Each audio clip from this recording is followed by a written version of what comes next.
7 KCAL rocks. It is Patrick in the morning, and it is time to talk some sports with our guy, Pep. Pep, what's going on, man? Hey, good morning, Patrick. Listen, we had NFL preseason action. In fact, it was the final weekend of preseason action across the NFL, and we had the big Super Bowl rematch, right? Rams versus Bengals, of course. The starters didn't play. The Bengals won. It was a weird score, 16-7. But the real news came because they were having some joint practices, which is very popular right now in the NFL, that the NFL star players, the starters, don't play in the preseason games, but they participate in these joint practices where two teams get together, and that's where the starters and the stars see their real action. And we had real action between the Bengals and the Rams because there was a big brawl between the two teams, and including Aaron Donald was involved for the Rams. So that was the big headline, not the game.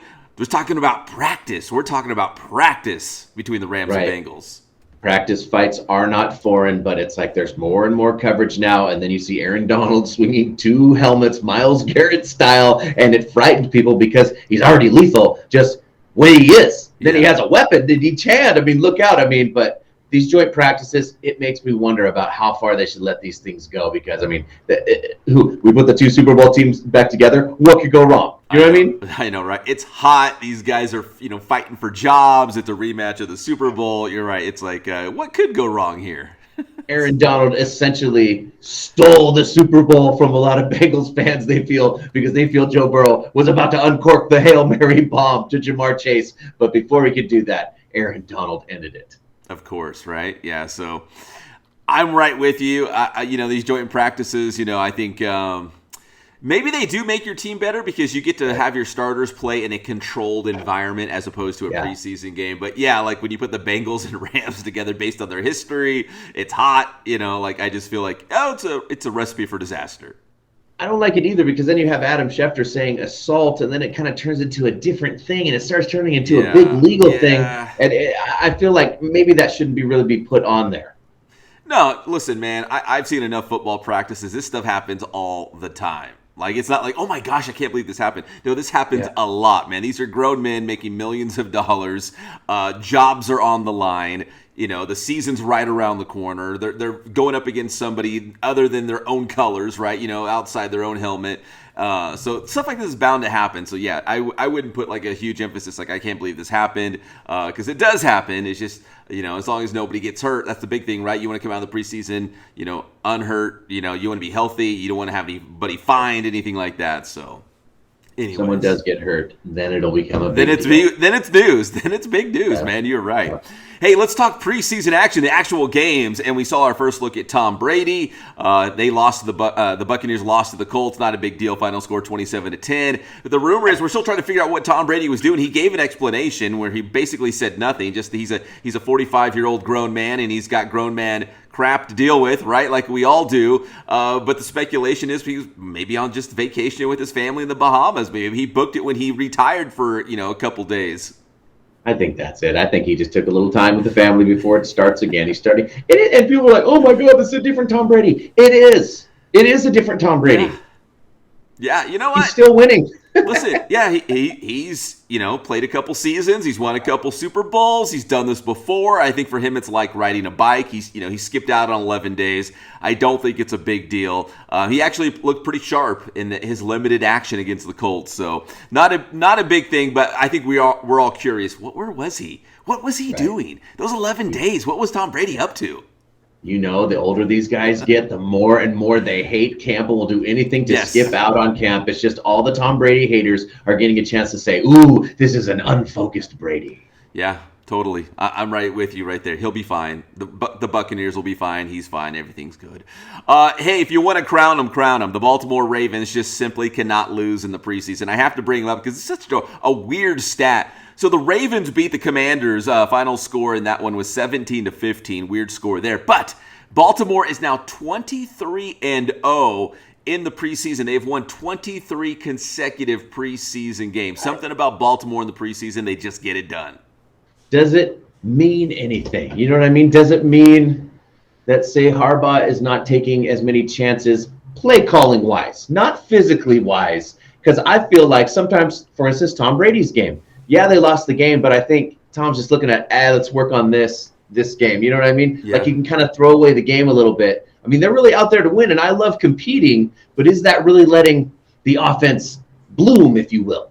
No, I totally understand what you're saying there, because a lot of teams, they won't gauge the NFL on wins and losses. They want, certain guys they want to see out there taking snaps. They might try new formations. They're kind of tinkering, right? Like, again, the wins and losses don't matter. So this is your time to experiment and see what's going to work and what's not going to work. But it sounds like the Ravens going like, oh, no. We're going to come out as preseason Super Bowl champions. So we're here to win, man. We're here to win the game.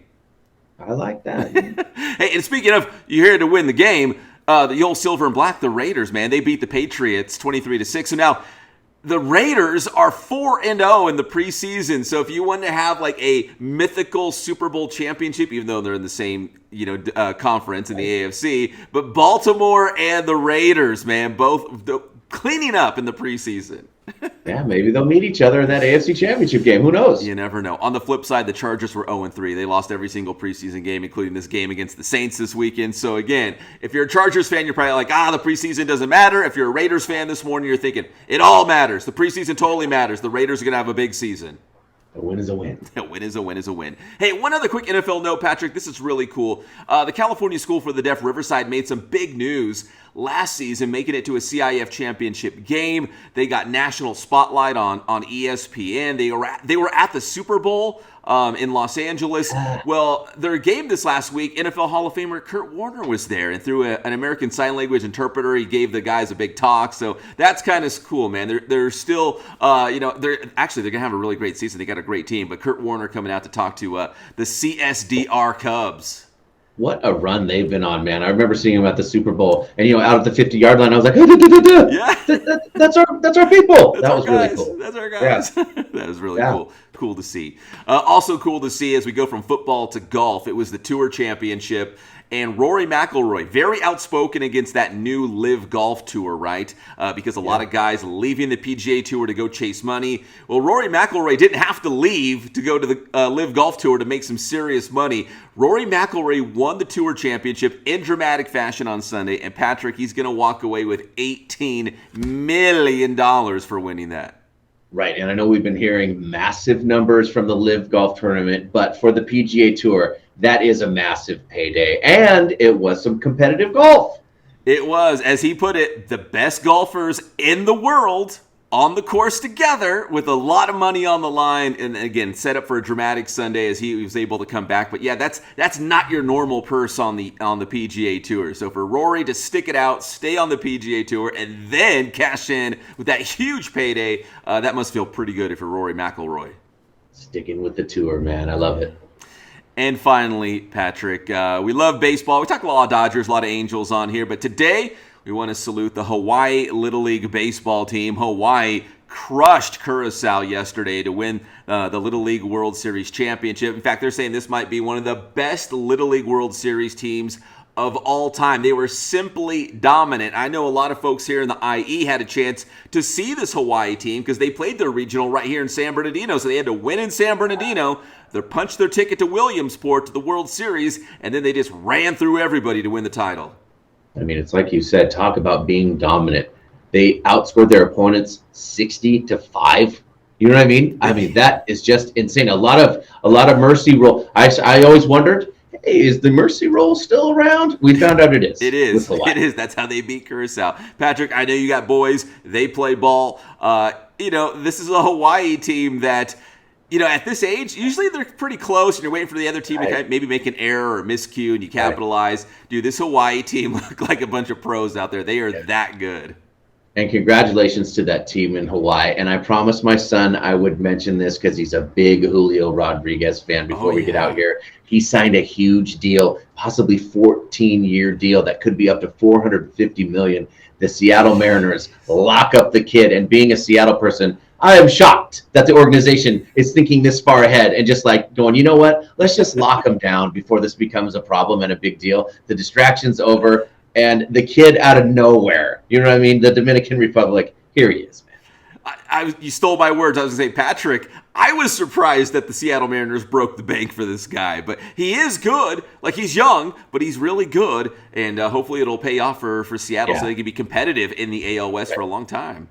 there's a little bit of like, ooh, it's only 1 year. You know what I mean? Like, Yeah. wow, that's a hell of a projection. But nevertheless, he does score that big deal. Pep, tell him how to get your stuff. Hey, get my stuff on Inland Sports. We got the Inland Sports YouTube channel. Subscribe. And we also got Inland Sports Instagram, Twitter, and Facebook. That's Inland Sports. Thanks, Pep.